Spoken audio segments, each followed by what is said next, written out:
Bismillahirrahmanirrahim. Assalamualaikum warahmatullahi wabarakatuh. Perkenalkan, nama saya Noni, guru bahasa Inggris di SMA Negeri 1 Ciawi Gebang, Kabupaten Kuningan. Kali ini saya akan menyampaikan materi di kelas 10, yaitu tentang procedure text. Seperti yang kalian ketahui bahwa procedure text bicara tentang procedure text. Procedure text merupakan teks prosedur yang menunjukkan serangkaian perintah untuk membuat sesuatu, melakukan sesuatu, atau mencapai sesuatu atau sesuatu tempat. Nah, dalam procedure text ada dua tipe, ya, diantaranya yang pertama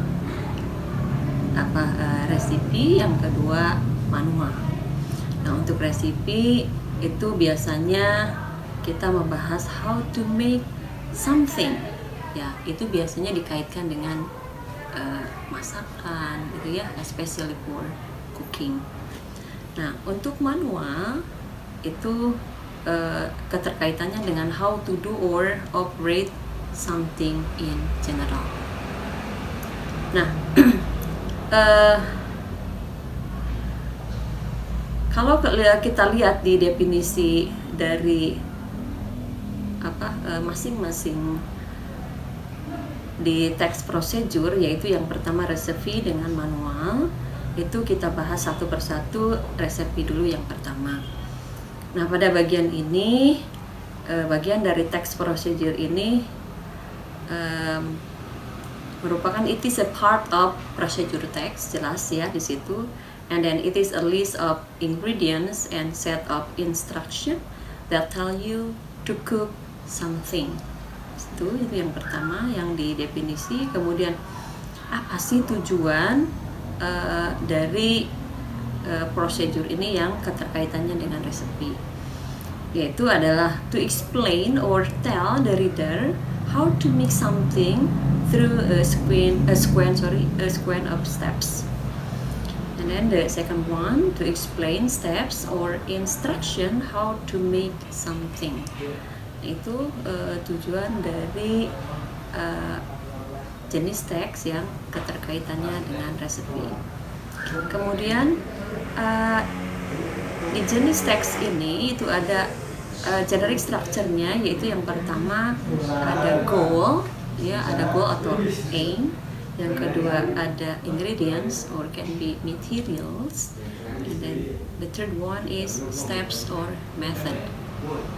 Nah, untuk ciri-ciri kebahasaannya or language features, itu biasanya kalau bicara tentang procedure text itu menggunakan simple present tense yang di dalamnya itu ada penggunaan juga imperative sentence, ya, or something like command sentence.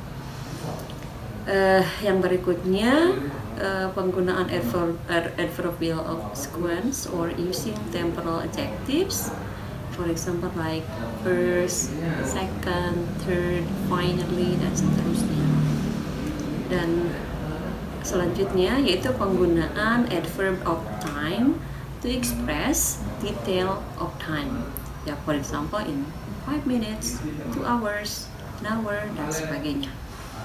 Nah, itu yang terkait dengan resepi.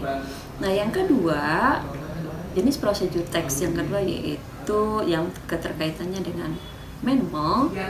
Nah, itu pada dasarnya sama saja dengan jenis teks prosedur berbentuk resepi tadi, ya.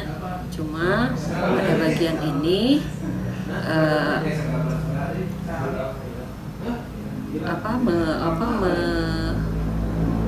menggambarkan tentang bagian ini merupakan bagian dari teks prosedur yang buku panduan atau pamflet yang berisi penjelasan tentang bagaimana atau sesuatu harus dilakukan dengan langkah-langkah yang berurutan.